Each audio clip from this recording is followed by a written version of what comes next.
give me fire, give me that one to the side.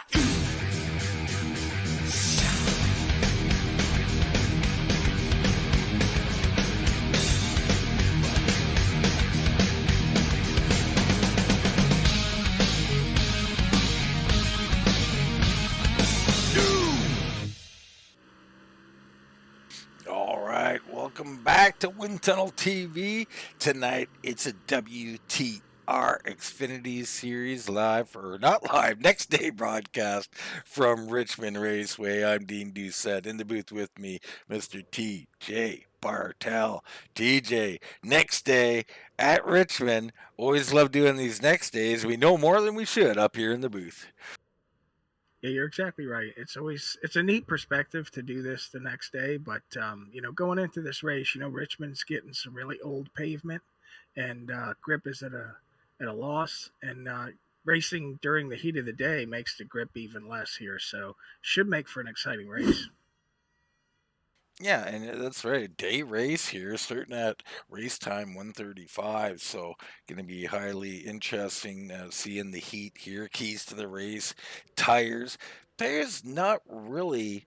The wear out isn't really the concern, although you will get loose along the way. It's more of when to use them. I mean, these races, depending on cautions, you want to save them or you want to use them. Track position's so big, so along. And then we got pitting and strategy. It goes hand with that. I mean, whether there's cautions, if there's not, also, do I come in early? Do I come in late?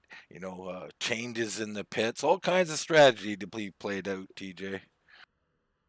Yeah, absolutely. I mean, ordinarily at Wind Tunnel, you don't expect cautions, but at a short track like Richmond, as close as the racing is, you think maybe there might be one. So that's another wrench in the works here as far as planning out how you want to race your race, and how much. Do you try for a long run? Do you think it's going to be some short runs? Pit strategy, the whole thing. It's really throws a different look at it as compared to some of the big tracks where you just don't think we're going to get a caution. We usually don't.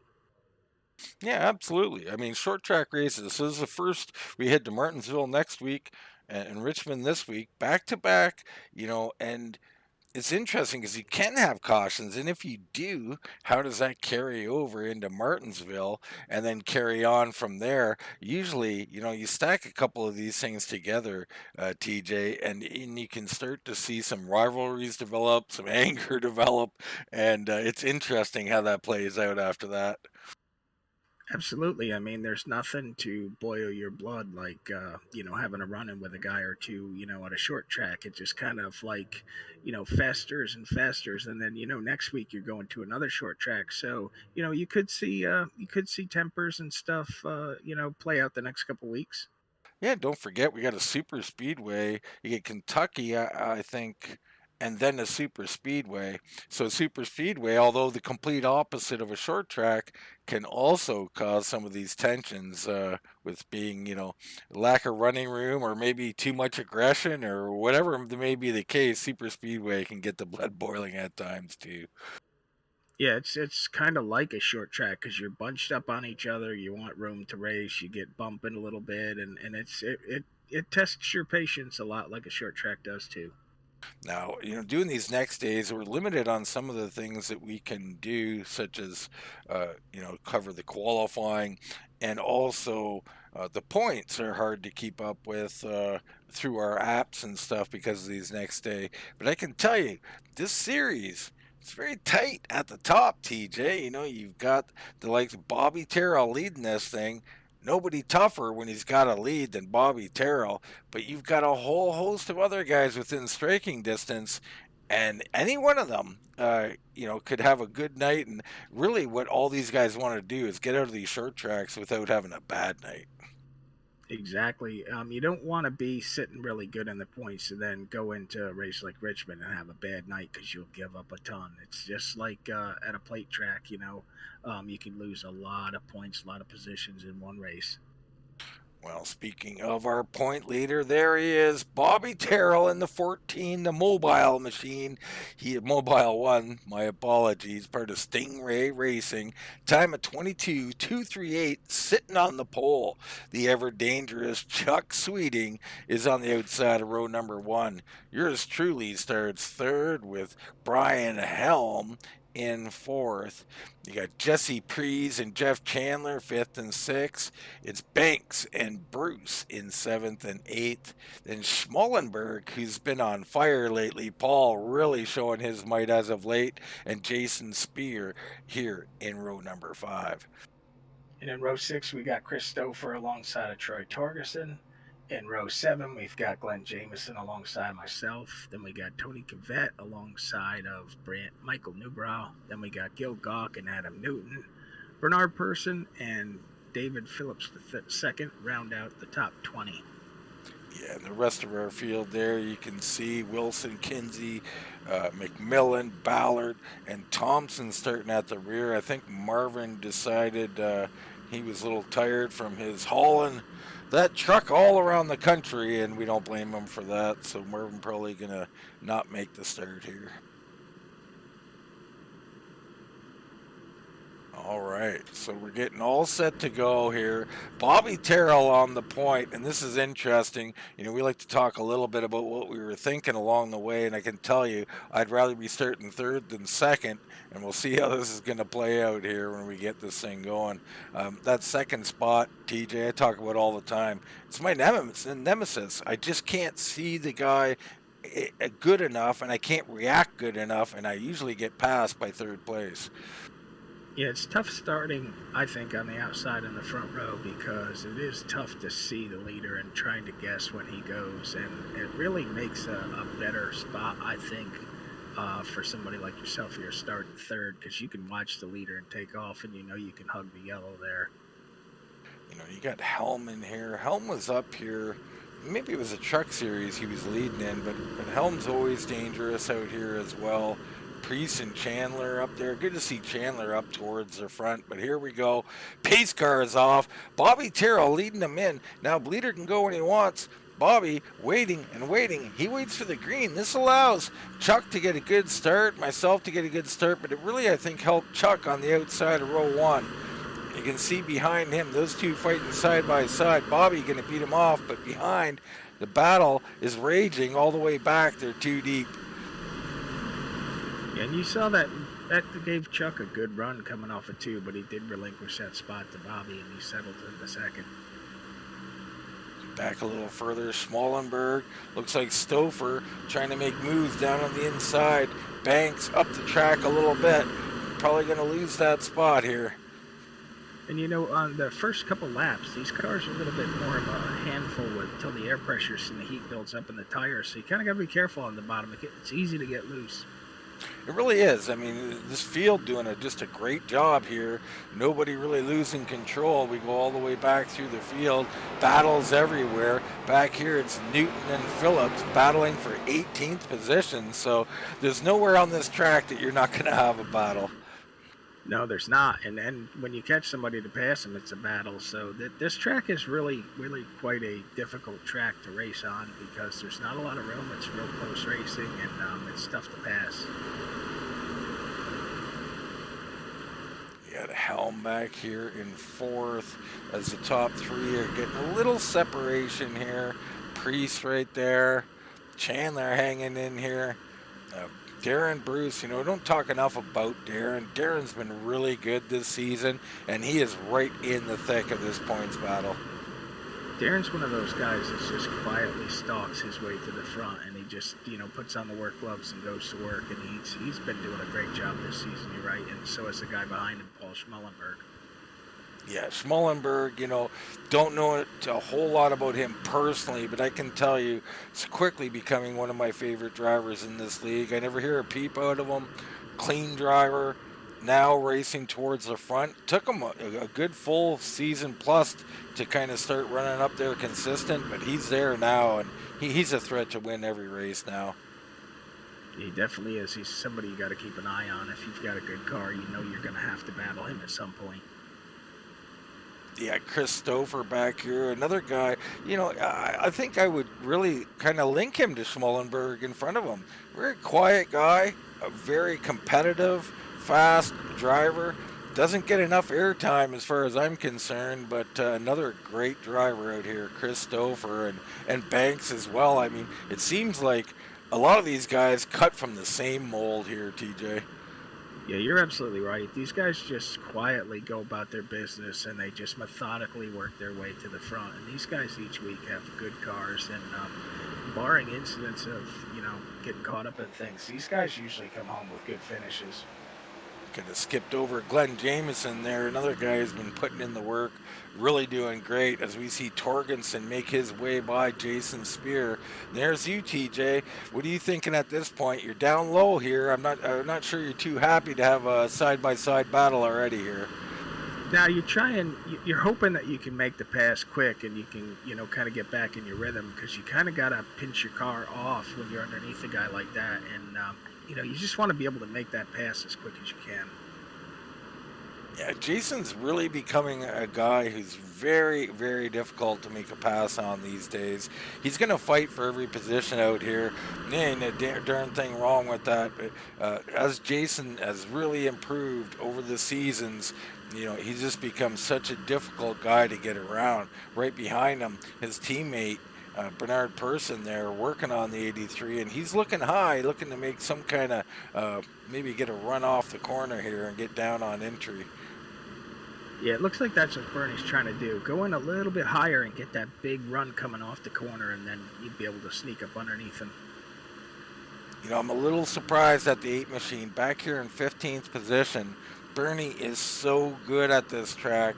I'm not sure they hit on the setup this week, or you never know about guys' practice time or stuff like that. But make no mistake, Bernard Persson, last year's champion, he is one of the very best at getting around Richmond.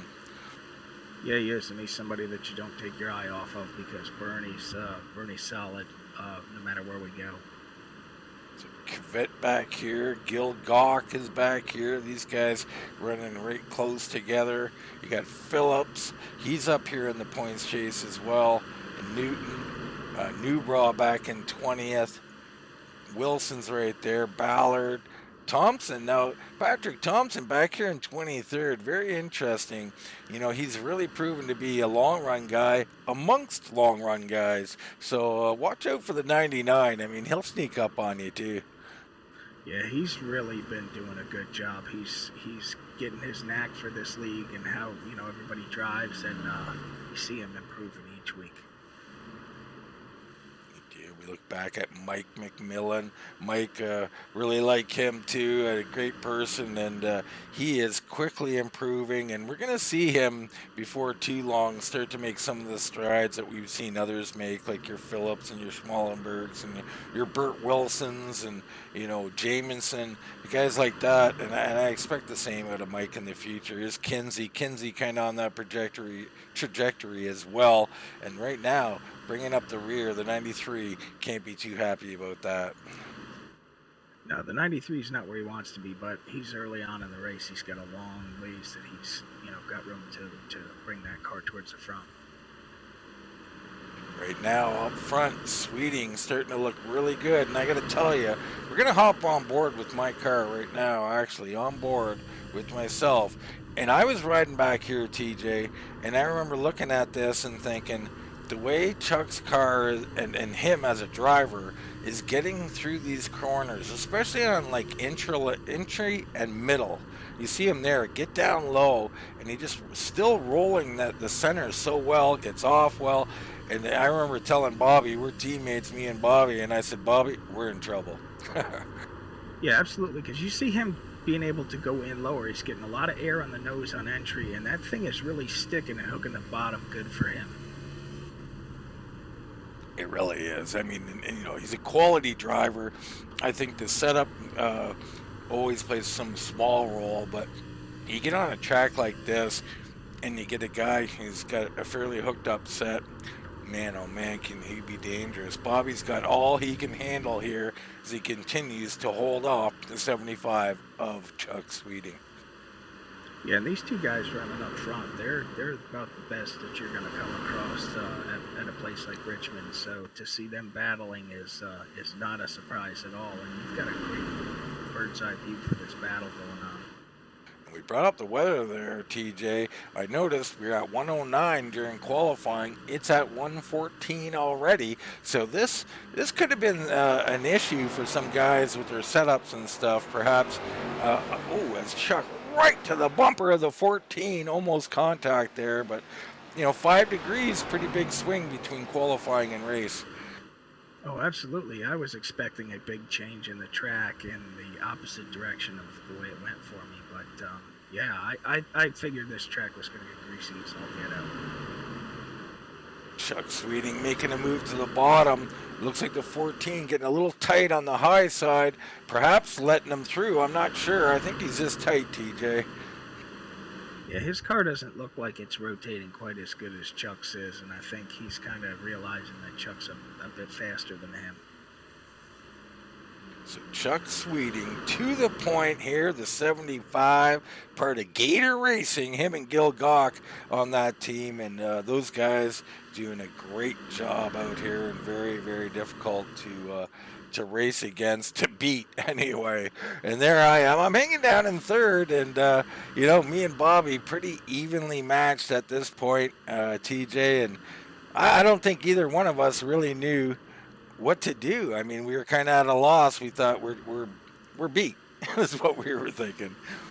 Well, that's the thing. I mean, like Bobby had the pole. He led the first 21, 22 laps here, and you're running a strong third here. And you see Chuck catch Bobby and then make the pass, and pretty soon Chuck's starting to drive away, and that is not a good feeling. It really isn't. And I didn't know what to think in relation to Bobby either, whether I was a little faster or the same or slower. I couldn't really make it out. Neither could Bobby. You're trying to figure out whether he wanted to let me go or not, and I didn't. Honestly, I didn't think I had anything to better than Bobby did, so I really was indecisive, and I don't know. I think right here he does. Yes, Bobby Terrell lets me on by. He's thinking maybe I can do something with Chuck, but that was a mistake, because I think right when he let me by here on lap 26 at 175, TJ, the car was not feeling good already, and it was right at about this lap that it started to not feel very good. Yeah, it's kind of like a light switch went off, and I know with my car, I'm starting to drop positions right now because my car totally, the handling went away for me.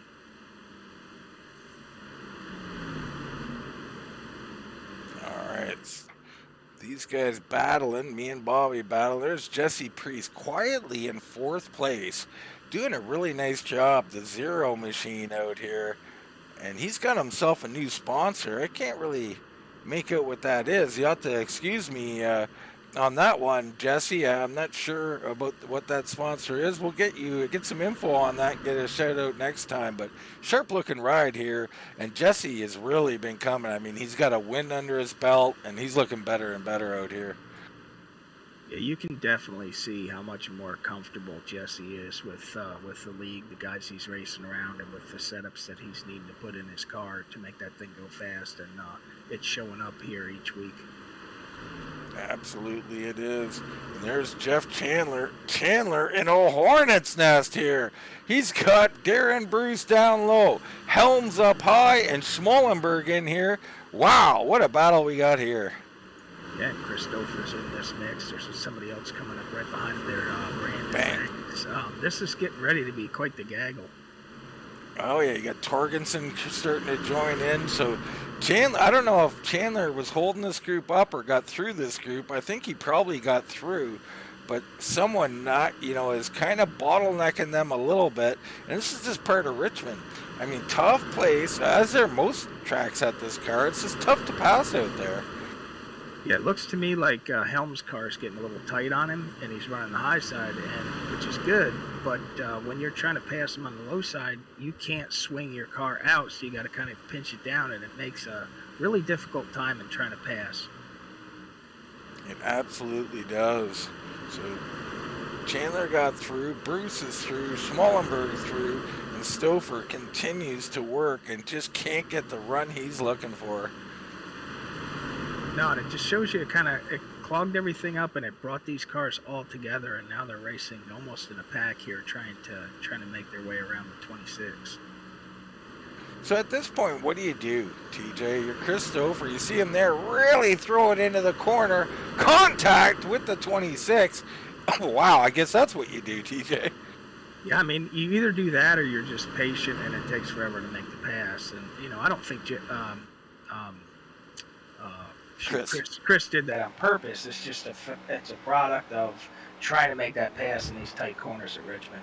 Oh, I agree completely. Chris, one of the cleaner drivers, but, you get a little frustrated when you have to get a little deeper and have to get a little better run, and sometimes you kind of miss the corner there, and I'm sure Brian didn't like that too much. I don't blame him, but Brian's struggling a little bit, and he's got himself a little clean track here now to try and get it sorted, as Torgensen has gone through into the top 10 as well. There's Bernard Persson. He's made his way up to 12th. Bernie already up 7 spots. I told you, the man can drive this place, TJ. Oh, he's absolutely cutting his way through this field very methodically, and he's moved up 7 spots already, and that's doing a day's work at Richmond, I'll tell you. Yeah, we're going to hop on board with Bernard Persson. I'm just going to show you now. I'm not so sure about how great he is through 1 and 2. I mean, he probably is, don't get me wrong. But watch here as he enters and where he rides through 3 and 4. Low entry, right down to the yellow line. Look like he almost gets a tire under the yellow line. He'll ride the whole race like that or better, right down on the yellow line or even lower at some points. Yeah, and this lap I think is where we're going to want to get a bird's eye view on the number 89 and the number 70. So here we go. Bert Wilson, David Phillips doing battle. Wilson down on the inside. Looks like he's going to come on through. A little check up there. He knew he was going to push up high. He checks up. Great job by the 70 avoiding any kind of trouble. But oh, he comes in hot and too hot. Into Phillips he goes. Wow. I think he just overcooked it and locked him up there, TJ. Yeah, and that's the thing. You get frustrated by that corner before, so you think, well, I'll just put it in just a little bit more this corner, and a little bit more was too much.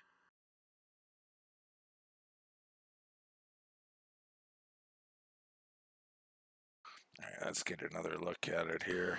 The 70 coming down in. You see Phillips on the brakes early, and he did. He locked him up and wiggled, got into him. Newton getting collected. And Newton, part of a race we broadcast the other night. Man, he has been getting collected in some stuff. Bad luck for the two. I'm sure Bert feels bad, but the other two, unfortunately, probably feel worse. Yeah, it looks like the other 2 cars got the worst end of that deal, but that's racing at Richmond. It's frustrating to the extreme in a case like that for all 3 of those guys. A little fast forward there on our next day broadcast. Doing replays, not quite the same here, as pit stops are commencing. Sweeting in first, Terrell, myself, Dean Doucette, and Jesse Priest, Chandler, Bruce, Schmallenberg, the whole field coming in. Very organized on pit road. Bernie hits his stall. All these guys back here. There goes Patrick Thompson into his stall. Up front, though, it's going to be Bobby Terrell here. And the crew chiefs in this stop are really busy for the guys their cars weren't handling. They're making a ton of changes. You see Bobby coming out slow there as Chuck was the first out. And pardon my camera work there. I remember thinking to myself, Chuck come out first, and he was in first, by the way. And Bobby was in the first stall, though. And Bobby came out real slow, as if he didn't want to cross that line. And about the starting the second thing, I seen that, and I slowed down because I said, no, you're not putting me in second, Bobby.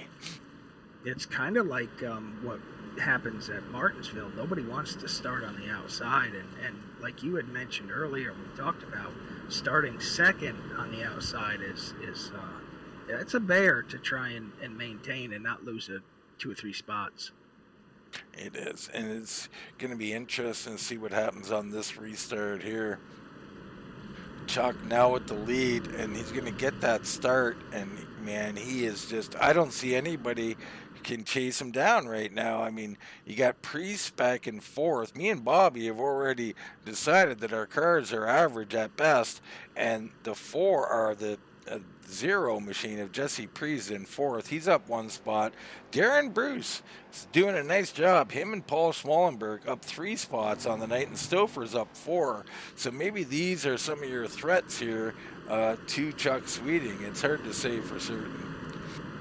Yeah, that's the thing. These guys are now closed up, closer on this restart than they were on the initial start. So I know, being on the same team, Darren, I didn't hear him complain about his car, so I think he had a much better car than I know I did. So this is his chance, starting, this close to the front, to see if he can't run Chuck down. Same with Jesse.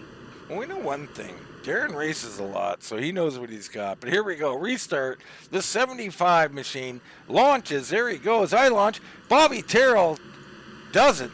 So Bobby, after talking to him about this, Bobby forgot that the leader can go when he wants. And he was waiting for the green, and he thought everybody else cheated for a minute. And it was like, no, they can go when they want. So Bobby did a real nice job of recovering, and credit to the rest of the field for not running him over and not causing carnage on the track. No, because that's the same thing as almost somebody missing a shift. It's so easy to have a big pileup when something like that happens. So those guys did a good job behind him of not, running over, seeing there was an issue and just kind of letting it play out and then getting in line and racing. So Bruce battling with Priest here. It's Schmallenberg and Stouffer doing battle, and right behind Chandler. Chandler has lost a couple of spots through this pit cycle, and he's back here in the Hornet's Nest, nowhere to go, and maybe a chance to save a little tire though. Yeah, I think probably somebody as smart as Jeff Chandler is, he knows where he's at on the track, and he's probably going to say, hey, you know what, I'm going to save some tires here and just pick them off if they come to me. And Jeff's a smart guy like that. He knows that this thing's probably going to go for a long run.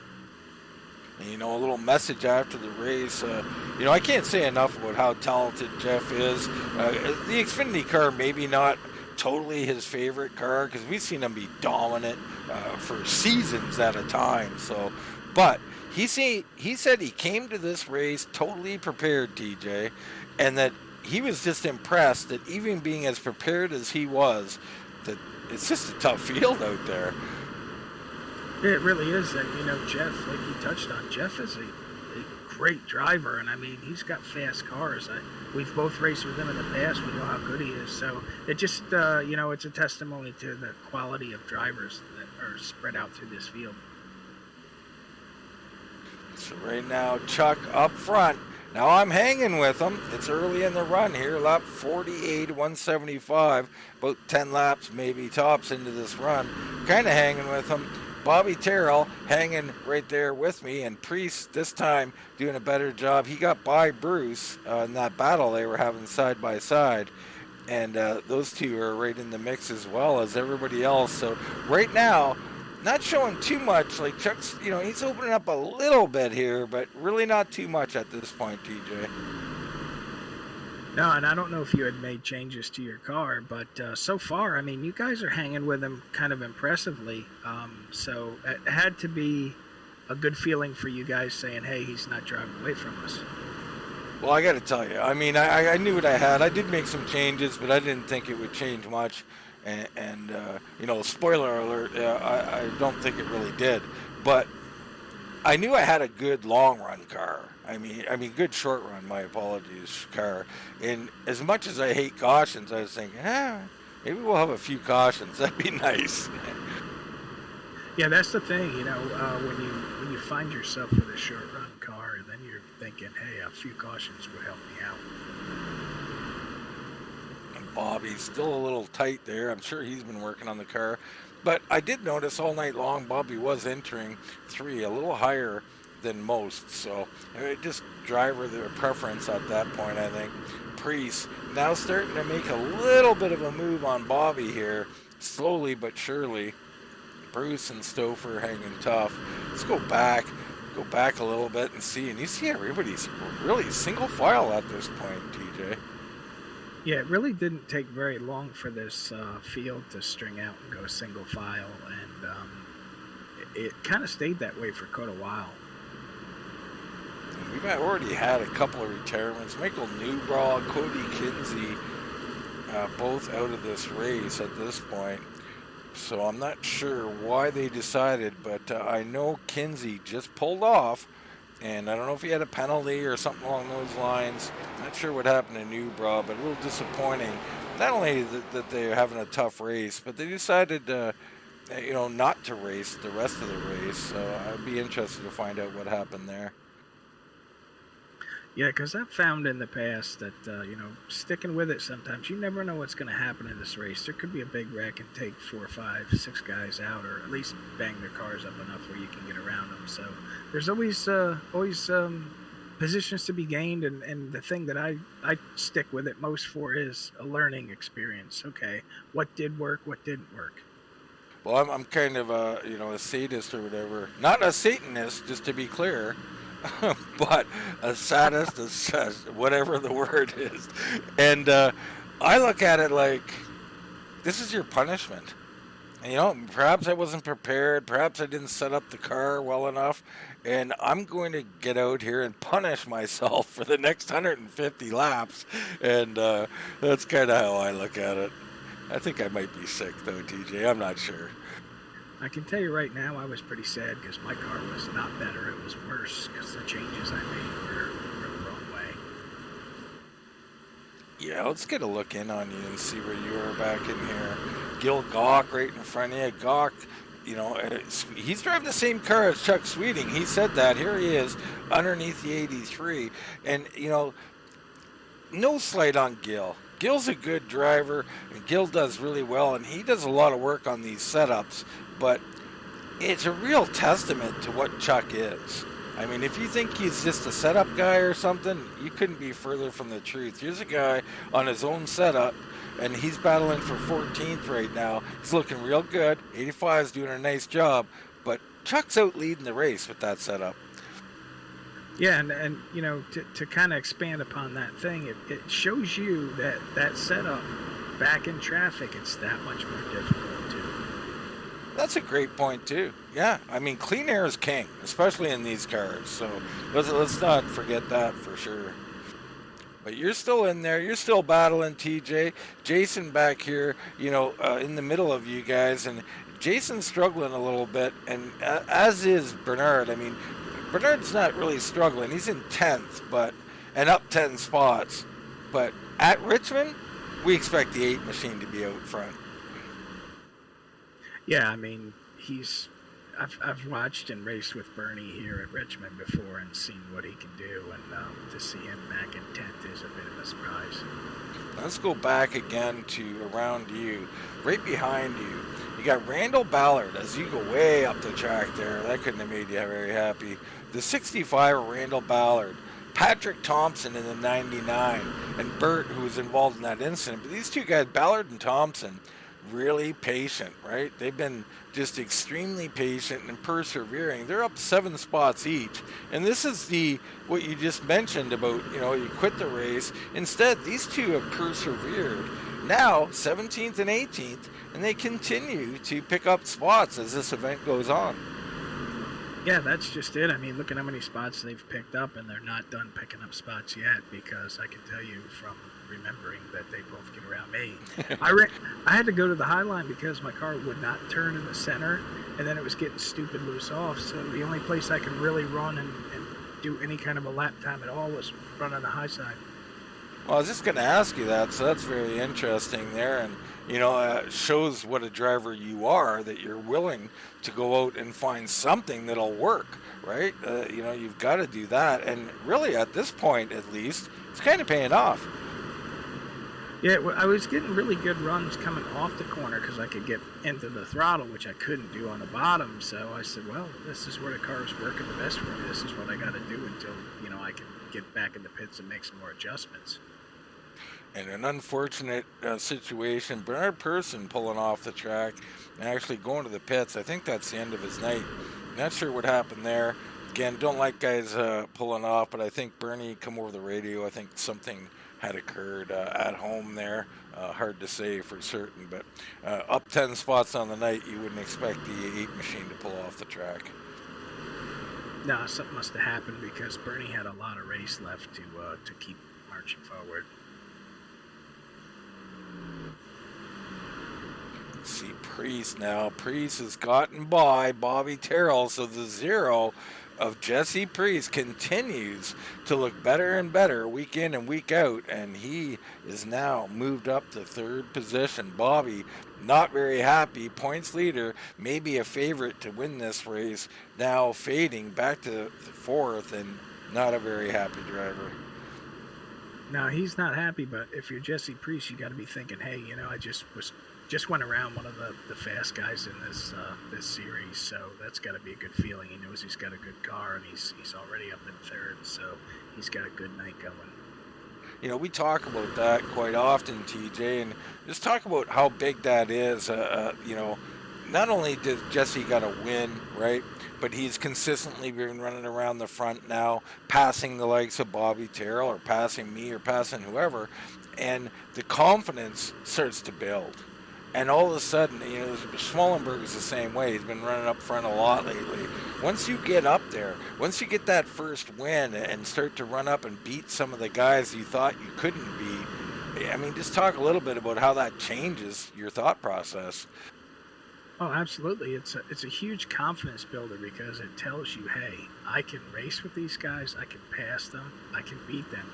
So it gives you that, it's momentum, it's confidence and momentum, and it really pays off. And you're seeing it big time with the 90 and the 0 car. Those guys are really shining examples of how their confidence and their momentum is built. Absolutely, and just to be clear, it can go the other way too, TJ.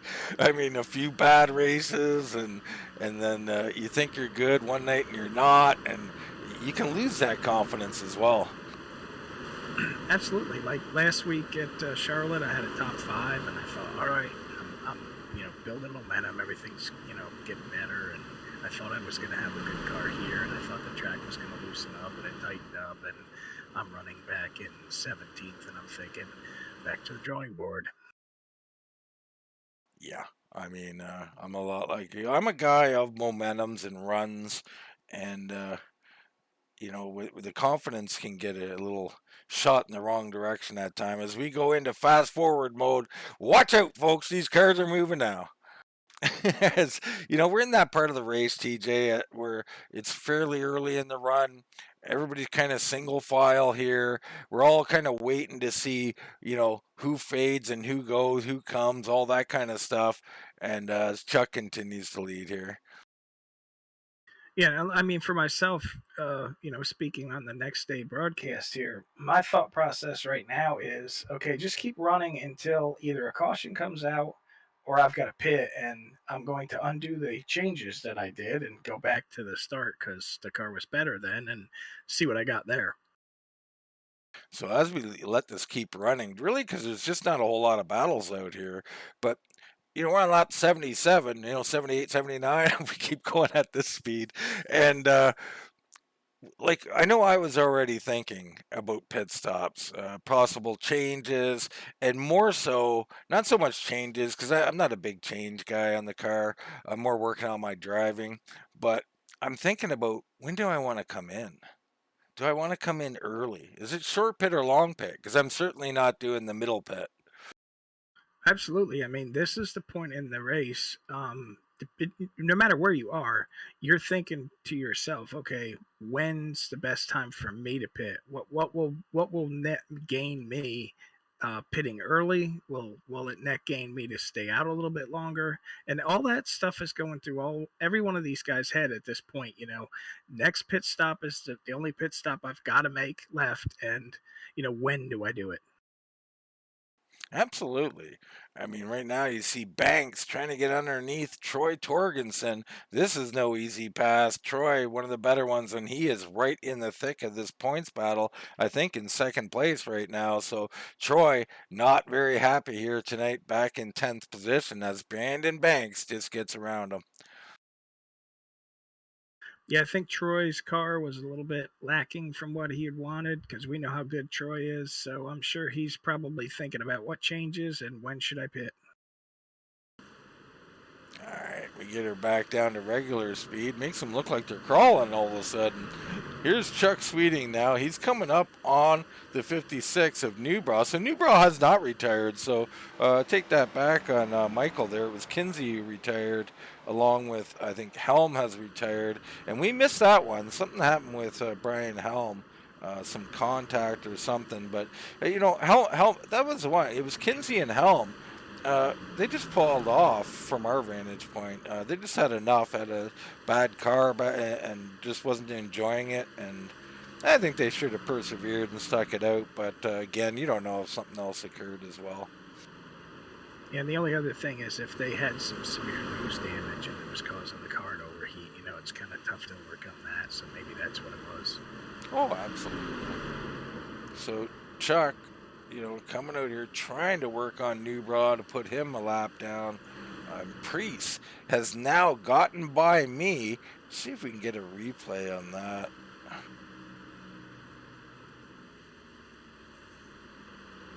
If I can find it here somewhere.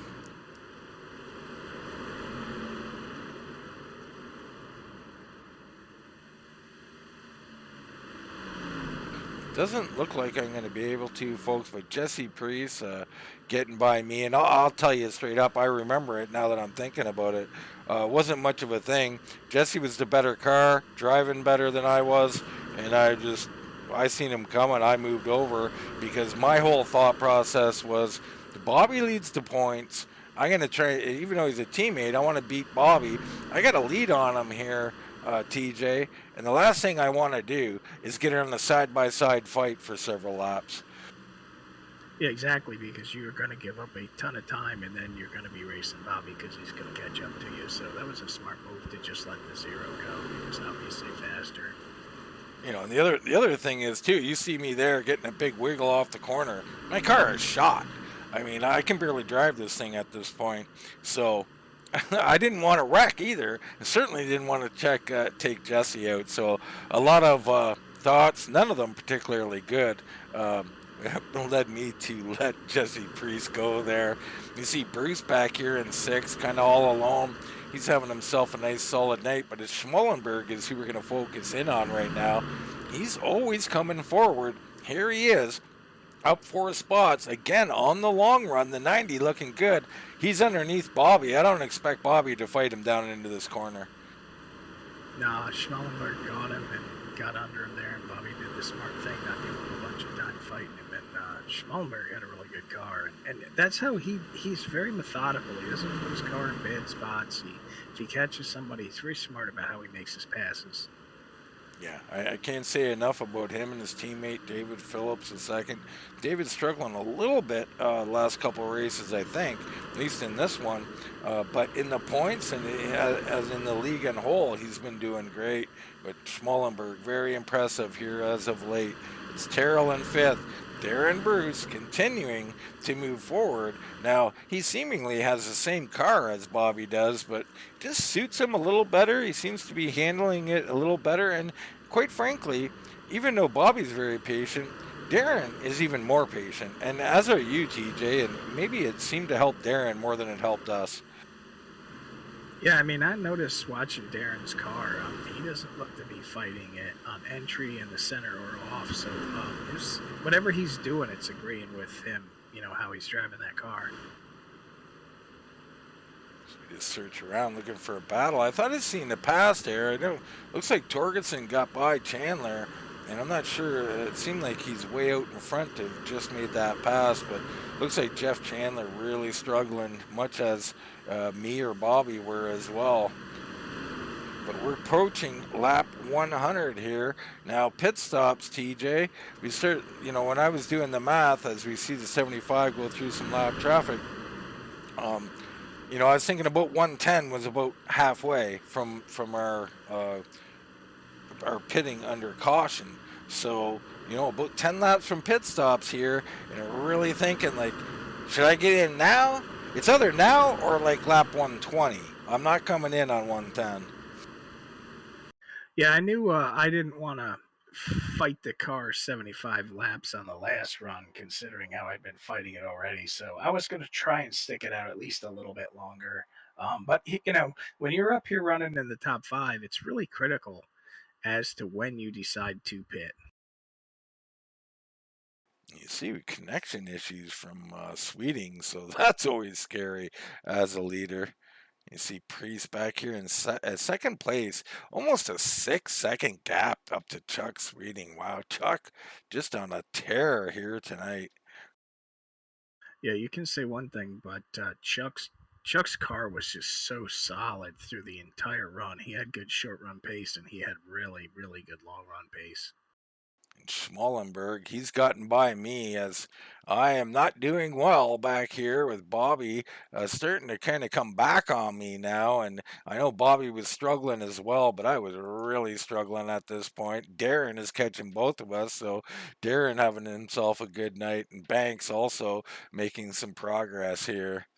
We're on lap 103. Pit stops really are imminent at this point as we get back to real-time racing. Yeah, and you're just kind of riding along at this point, thinking, and watching who's going to be the first one to hit pit road. Yeah, it's just a game at this point. What can I do? How can I do it? As Chuck continues to have connection issues, this is really scary at this point for Chuck. And I don't know, maybe he's got one of those switches, TJ.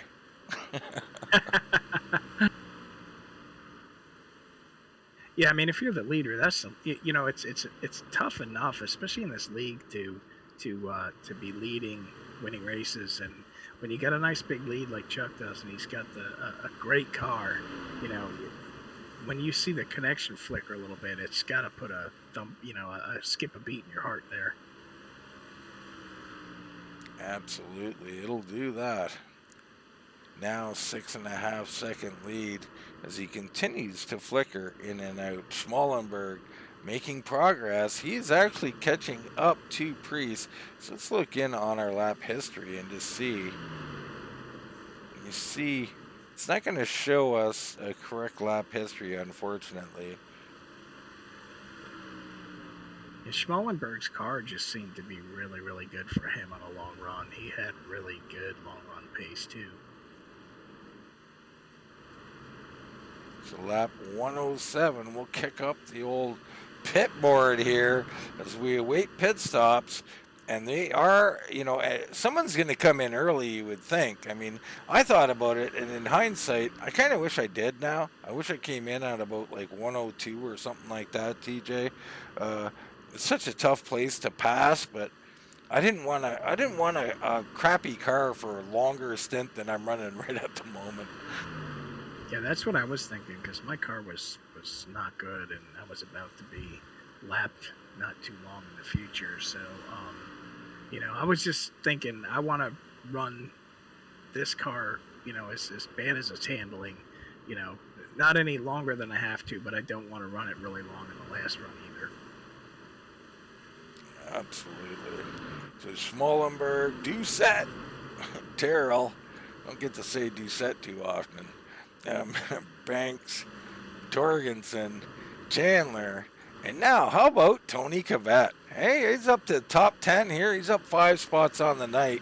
What about him? This guy out of Southern Maryland, Drinking Bros Racing, and quietly making his way into the top 10 here. Yeah, he's having a very solid night on a very tough track, so kudos to him. The zero, Jesse Priest, first on pit road. Very interesting. Jesse been very good on the long run, not only here tonight, but in general.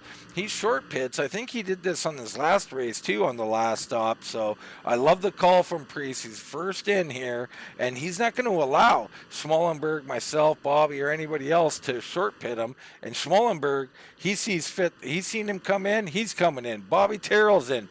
Bruce in. And what an entrance for Darren Bruce right to the bumper of the 14. That was a great pit entrance by Darren there. He really made up a lot of ground. He did that last week or last race in the other series to me, made up about 10 car lengths on me. So Bruce becoming quickly one of the best pitters out here. Brandon Banks in. The pit road floodgates have opened. They certainly have, and this is what I was thinking at this point. I was thinking, well, this is great for me. I mean, because I'm going to stay out, and I want as many laps distance between these guys. I hate pitting 1 lap later or 2 laps. I want 5 or 10 laps. I want real fresher tires. Yeah, I think if you're gonna stay out a little bit longer, I think you got to do like you said, do 5-6 laps so that you have a bigger difference. I think 1 or 2 isn't going to be, especially at Richmond. I don't think it's going to be that big a deal. And Sweeting finally vacates the lead. He's in. So our leader has come in. That's going to relinquish. This is the other thing too, TJ. I didn't know how many more spots I would get or lose, but I was certainly going to get 1 point for leading one. Yeah, I mean, if you stay out an extra few 5-6 laps, you know how sometimes pitting on and off pit road, it can cause an issue and you could get a yellow flag and you'd be really sitting pretty. Well, and I got to say, there's always these 5 or 10 laps when I'm out here where I'm praying for a caution. I'd have the whole field virtually a lap down, TJ, and, miracles do happen on occasion, and I was hoping for one. Exactly. You don't know until you try, right? You don't. So as I lead, Stouffer and Thompson still on the track as well as David Phillips. So the 4 of us out here playing the alternate strategy. And I got to tell you, Stouffer and Thompson, they're locked in a battle here on old tires. Here comes Stouffer down. Torgensen shuffled to the middle while he tries to make a move. That was dangerous right there. Yeah, and something like that could have very easily led to a caution, and then you're in great shape. Oh, don't say that. Why didn't it happen? That would have. I was praying for one, and not really, because I don't want to see other people suffer. I come in now, so let's take a look and see what lap I finally came in. So 117, about 7 laps to most guys, and maybe 4 or 5 to our what was our leader, Chuck Sweeting, but Patrick Thompson, new race leader here, or not yet, but he is now. If he crosses the line one more time, he'll get that point. So Patrick doing a nice job here, hanging out, him and Phillips. And really, what have they got to lose? They can run a few extra laps here, and if they do get a caution, their race complexion has changed completely.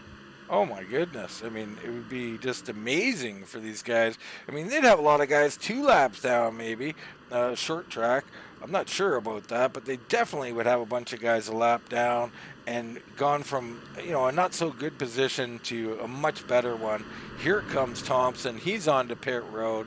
So that's going to relinquish it over to David Phillips. Phillips going to stay out and lead this lap. So David Phillips, your new race leader, Chuck Sweeting right there in the picture. Yes, Phillips will get that point. So he got in there and got that all-important point. Yeah, and I mean, Phillips, as a result of that crash earlier. Oh, my goodness! It is Stouffer. I can't get a lock on him. Where is he?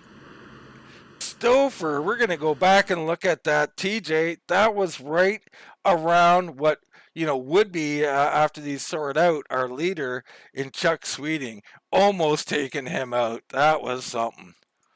Yeah, I had a bird's eye view of this. I was only a couple cars back, and I saw it happen. You see here, Chuck goes down low. Stouffer's in the middle. Now, I think he had to kind of turn the car a little more because he got in the middle, and it just didn't settle. He did a nice job at Richmond here with that slow slide instead of the overcorrection where you go to the outside wall. But, wow, that was scary. Not only bad for Chris, I feel bad for him, but scary for Chuck. Wow. Yeah, that's definitely a get your attention moment if you're Chuck Sweeting. So back to regular time here. Sweeting now in the lead. And look what this short pit did for Jesse Priest. I mean, he's within 1 second. He was 6 seconds down. Yeah, he gained a ton of ground on the leader by short pitting there. And he is really in a good spot because he's got quite a bit of gap back to Schmallenberg, I believe. Well, not only that, TJ, but he does not have to make any passes, right? He's in front of Schmallenberg, Phillips, Terrell, Banks, myself, all these guys. So, wow, I just love the short pit. I'll take you to the reverse end of that, the long pit. That's myself. Back here in ninth now when I pitted from, I don't know, fourth or fifth. So now I've got to work up to and get by Torgenson, Bruce, Banks, Terrell. That's a tall order, TJ. It's a tall order at every track, and it's especially tall at Richmond, because it seems like it takes forever to catch somebody, even if you are faster. It just seems to take a lot longer than it does at most places. So you've definitely got a lot of work to do. Well, I tell you, at this point right now, I was looking ahead, and you see Newton and McMillan battling here. Well, they're a lap down, so the first cars I can see are not even for position. And I just thought, well, I made a horrible mistake is what I thought. This long pit, the only thing it was good for was that possible caution. It didn't come. Now I'm paying the price. But I got fresh rubber, so at least the car is going to drive a little better, and I'll be able to make a few passes here. But it's wasn't what I had in mind. But Chuck, everything working out for Chuck right now. Yeah, Chuck's kind of set his cruise control here, and he is just solid all the way around the racetrack. And the nice thing for Chuck is he doesn't have any traffic anywhere around him. He can run any lap the way he wants to, high, low, doesn't matter. He can just kind of cruise it. Yeah, he really can. He comes across the line now. 2.2 on Priest. Let's get a look in on Schmallenberg. Lap history is still not working in these next day broadcasts. Very unfortunate. There I am in front of the 90 behind the 0 of Jesse Priest. And I'll tell you, when I came out of the pits, I came out kind of right behind Jesse. And I just I knew I had newer tires, and I knew my car wasn't as good. But I said, I'm just going to ride behind him and see how he's approaching entry and the center and off, and see if I can make my car drive better. And I'll tell you what, the last run, I wasn't nowhere near what Jesse, was speed-wise, but it helped my car a ton. Well, a lot of this stuff we give way too much credit to setups. I say that a lot. A lot of it's driver. Some of these guys got things figured out that you didn't even know you could figure out, and following someone who knows what they're doing out here can be a big, big asset. Yeah, and I was in a good position there because Chuck was ahead of us a little bit. I couldn't really kind of play off him, but I knew how good Jesse was. And I just, this was like, the thing where my car was horrible. I just had a turbo, but I stuck with it, and I learned a lot of information following Jesse this last run. So this was interesting here. You got Bobby Terrell back and forth. You got Patrick Thompson in the 99. Now he's a lap down, but he's on fresher rubber. Not only that, he's getting a real good handle on this car now, and he's looking like, if he didn't have a slow, like he started last, I think, and if he didn't start back there and kind of have a slow start to the race, he might actually be in this position. But he had interesting decisions to make. How aggressive do I want to be with Bobby when I'm a lap down? How much do I Brandon Banks coming up, how much grief am I going to give him if he gets here? So Patrick in one of those really odd situations. Yeah, he is, and to Patrick's credit, he does the really smart thing here. He doesn't pressure these guys around the lead lap. He runs his race. He stays here. If there's an opportunity and, Bobby lets him go or whatever, makes a mistake, he'll pass him. But other than that, he's just going to run his race out. And if watching his car throughout the race and what he was doing, I think Patrick got better the longer we ran. I think he understood the track better, what his car needed, and I think he drove a lot better by the end of the race. Yeah, he did it. Sooner or later, he's going to be a force out here. I have no doubt about that. What about Brandon Banks? So many of these guys we have out here that drive long run, drive smooth, drive clean. Banks, another great example of that. And because of the way they drive, they don't necessarily get the recognition, or maybe we do give them recognition in this league at least. But, quiet. Here he is in 5th place right now, and he's moving forward. He's stalking Bobby. He's got it under a second to Bobby Terrell. Yeah, Brandon's a classic example of he's figuring out how to race this league. Not that he didn't know how to race before, but you get him with different drivers and how the complexions of races go.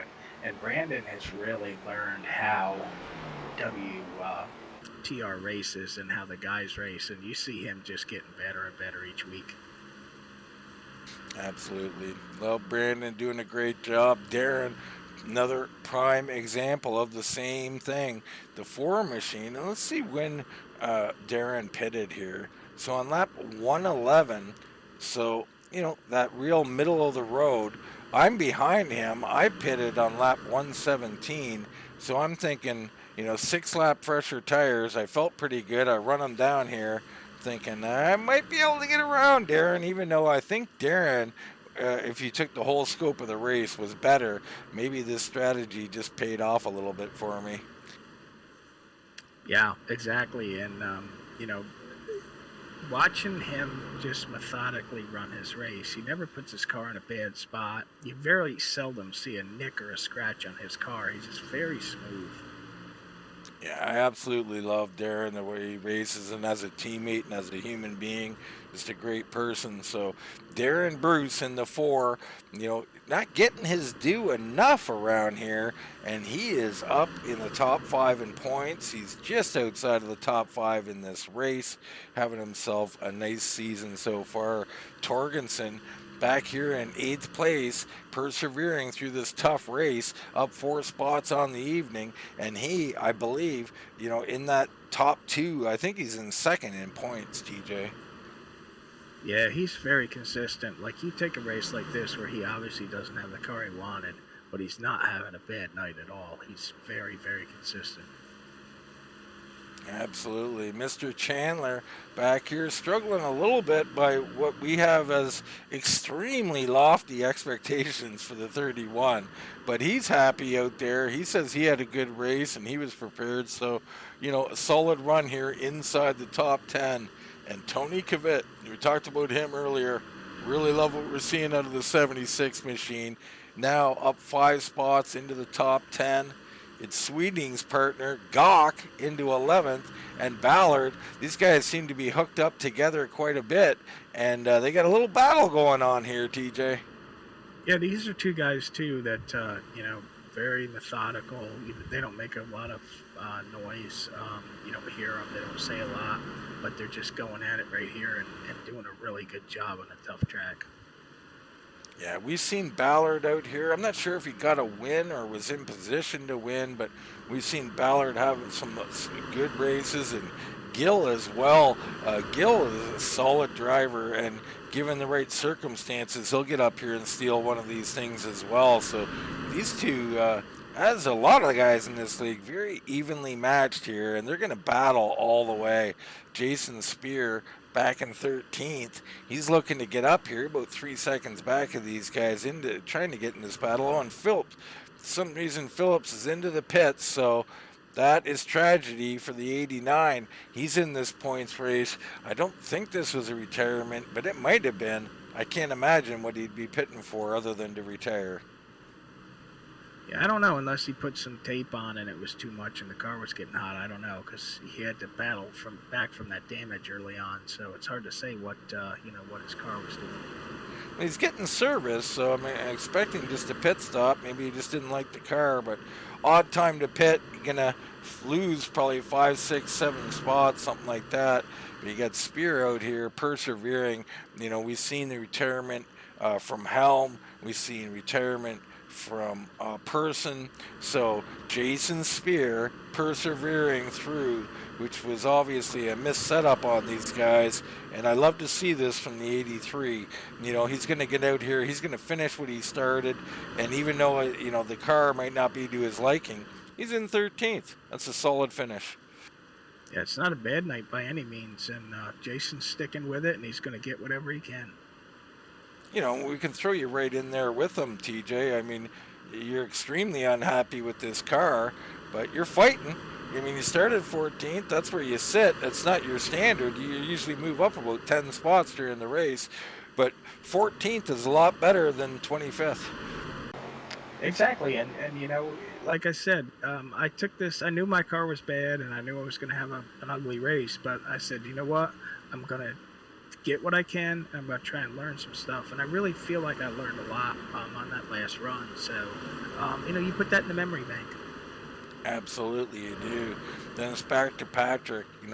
He's let Banks get by him. We're going to get to that Banks battle right away. But Patrick hanging in there. Another guy persevering. Now in 15th. He's up 10 spots on the night. And great job by the 99. But how about the 88? Brandon Banks. He has caught Bobby Terrell. And I don't think Bobby is wanting to give up any more spots with 26 to go, TJ.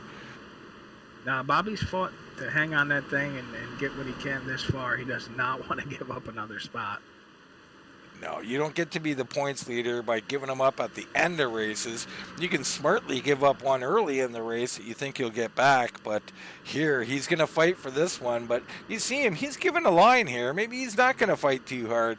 Banks down to the low side. There it comes, side by side, down into 3.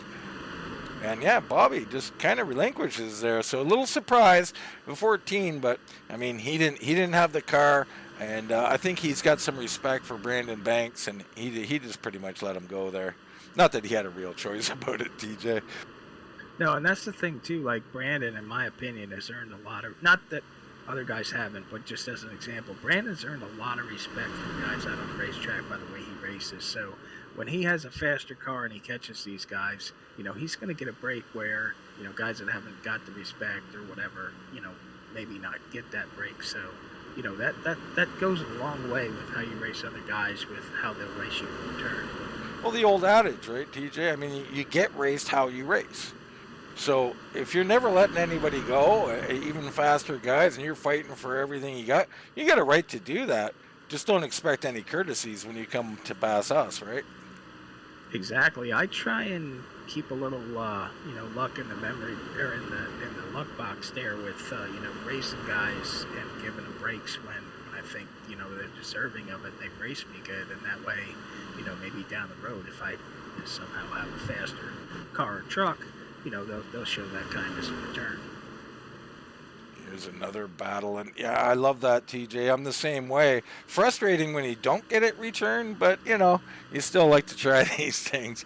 Darren Bruce in here fighting, but it's Troy Torgensen. Bruce gonna let him go, so very courteous there. Torgensen doing what champions do, turning I don't even, lemons into lemonade. Is that what I'm looking for? I mean, he's doing what we're all doing out here.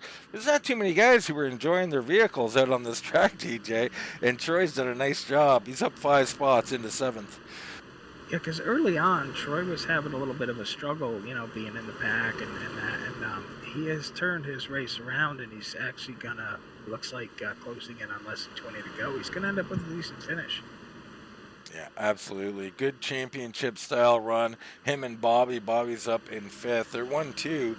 And at least, spoiler, they will be at the end of this race. They'll be 1-2 in points. But there's a host of people, including Darren Bruce, right behind them in that fight. So Darren not wanting to give up any there. He just knew with 20 to go, he probably couldn't hold him off for 20. So let's let him go and see if I can't follow him. Maybe do what you did, TJ. Maybe learn something, to put in that memory bank. If he's a little faster, let's see what he's running, how he's braking, where he's turning. Yeah, exactly. And the other end of that is, maybe he burned his stuff up catching me and passing me, and then in, 5 or 10 laps, I'll start creeping back in on him, and maybe I can, pass him back. Absolutely. There's that side of it as well. So Bruce back there in 8th, Chandler in 9th. He's pretty much got some space on both sides of him here. And Tony Kvet's still here, but he's got heat now. This is where our battle is. And it involves our leader, I believe. That's Sweeting right in the middle of, you got Kvet, Gawk, and then Ballard. But in the middle of that is our race leader, Chuck Sweeting. So this is getting interesting. Yeah, it's really kind of a tentative spot for Chuck because those guys are racing hard for a position, and Chuck's got to decide, hey, how much risk do I want to take here with a fairly substantial lead and try and pass these guys. But if I follow them and they're that much slower, then I'm going to give up my lead. So it's really it really makes you kind of plot and think how you want to do this. Well, it does, and you also don't want to be in traffic, right? As Chuck makes a move here down to the inside of teammate Gil Gawk.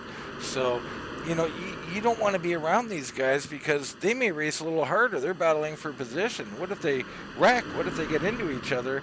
I could be taken out of this race. I'd rather get clear and get the heck out of there. Yeah, because everybody's tires right now are like really unhappy and your car's not driving that good, and it would not be that hard to get two guys racing side by side and have something happen. So it's Gawk and Ballard still battling back here for 11th place. Chuck pretty much got this race sewn up if he doesn't wreck or anything. Take a look at him trying to get around Kvyat here. And Kvyat is up to 10th place and looking strong, but already got the leader looking to put him a lap down here. Yeah, it's nice to see Tony have a good run because I know he's had some issues getting caught up in stuff that wasn't his doing. So it's nice to see him having a good run, but at the same token, he's thinking, hey, I'm in 10th place, but dang, here comes the leader. 3 wide. The leader on the bottom. You don't want to be there. My goodness. Chuck backs out of it. He's like, what am I doing to myself? That's the last thing I want is to be 3 wide in one of these corners. Right there, you saw common sense right in the middle of that move in the 75 for Vail, and he's like, oh, wait a minute. Let me back out of this for a second. Yeah, you got a racer brain and the thoughtful brain, and the thoughtful brain took over there for a second and said, wait a minute, I got a nice lead, let me back out of this, we'll get him in a lap or two. And that was really smart on Chuck's, because you just don't know. It's not that you're going to do something, but what if the other two get into each other again? You're on the low side, they're going to come down and collect you, could be race over. Behind him, looks like Gawk making a move, or that's the lap car of Jameson. Gawk and Ballard still battling here. Yeah, these guys had gotten a separation there, and then when Gil had let Chuck go by, it brought the 65 right back up to him. And they're both coming back up on Tony Kvyat for 10th, so we got a 3-way battle now for 10th place. Yeah, and each one of these guys would rather finish 10th than 11th or 12th, so that 10th, the top 10 really means something. So these guys are driving hard to get that 10th position. Well, I'll tell you, for me personally, I'm a stats guy, and all those things mean something to me. I was in 6th in this race currently. Bobby was in 5th. We'll take a quick look at that, actually, and I'm right on him. And I want around him. Teammate or not, I want 5th place. That's a stat. That's a top 5, your percent of top 5s. I'm that type of guy. I wanted this spot. I'm not going to wreck Bobby for it or anything like that, but you can see I am right on his bumper. Bobby's considering letting me go, but my car is junk just like his. I don't think I deserve to be let go, and I don't think I can get around him, even though I'm this close.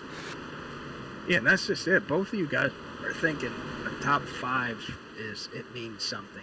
Top 5 is better than I got 6th, so you're both trying hard to nail down that 5th place position. Absolutely. And I've never talked to Bobby about it, but he's the same type of guy in that regard. I think he wants his top 5 as much as I do, even though he's a very nice gentleman and say, hey, I'll let you go if you're here, because he'd rather not be wrecked. But he wants it too. And these guys, these 3, Kvyat, Gawk, and Ballard, they want a top 5. A top 10. I want a top 10. I want a top 5. I want a top 3 for a podium, and I want victories. Seconds, I got a ton of second places, and all they are to me is first loser. Well, that's just it. When the race is done, you finish second, you're like, oh man. Or you finish 11th, oh man. You missed out on the top 10, you missed out on the win.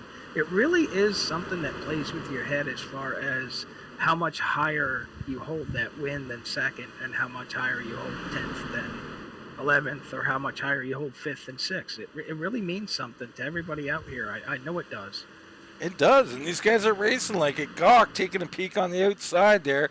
He's looking for any way he can do it, and it's really difficult against an evenly matched car. These guys both running very smooth, as is Ballard. He's right in this thing. We're on 3 to go. And if you're the 85 or the 65, you're thinking, hey, I hope that 76 makes a mistake. And if you're the 76, you're like, okay, I just got to make sure I stay on the bottom. Don't give him an opening. Don't overdrive it. Just do what I've been doing. And these guys made mention of this battle in our chat we have, how much they enjoyed it, TJ. It's not, I mean, we all race to win, but, ooh, commit into the wall. He saves it. He's going to be all right. He's got to control it. He's coming down to 1 to go. But they were talking about how much they enjoyed this battle, so you can enjoy yourself back in 10th, 11th, and 12th, too. Oh yeah, they're fighting for this, trying to get that 10th place, and the tires are giving up. You got some lap traffic in there. It makes for awesome racing.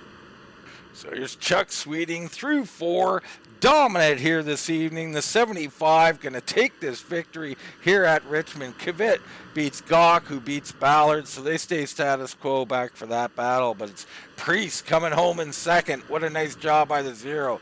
Schmallenberg in third. Banks fourth. Terrell, Doucette, Torgensen. Here comes Darren Bruce, Chandler, and all the way around to that battle to find a Kvyat, who's actually was already finished for them. So Kvyat, Gawk, Ballard, Spear, yourself, TJ, Thompson, Wilson, Newton, Phillips, McMillan, Newbraw, your top 20. All in all, it's kind of interesting at the end talking a little bit about those battles, TJ, because, it's something that I enjoy covering, is these battles for 10th, these battles for 5th. They mean something. They're huge out here. It's a lot of fun to race, period. Absolutely, and you put in 150 laps here at Richmond, and you're battling those last 30 laps trying to get that top 10 or whatever the position is, and it's a fun deal at the end of the night. You're wore out, you're sweating, but it's so much fun. It is a lot of fun, and winning is a lot of fun.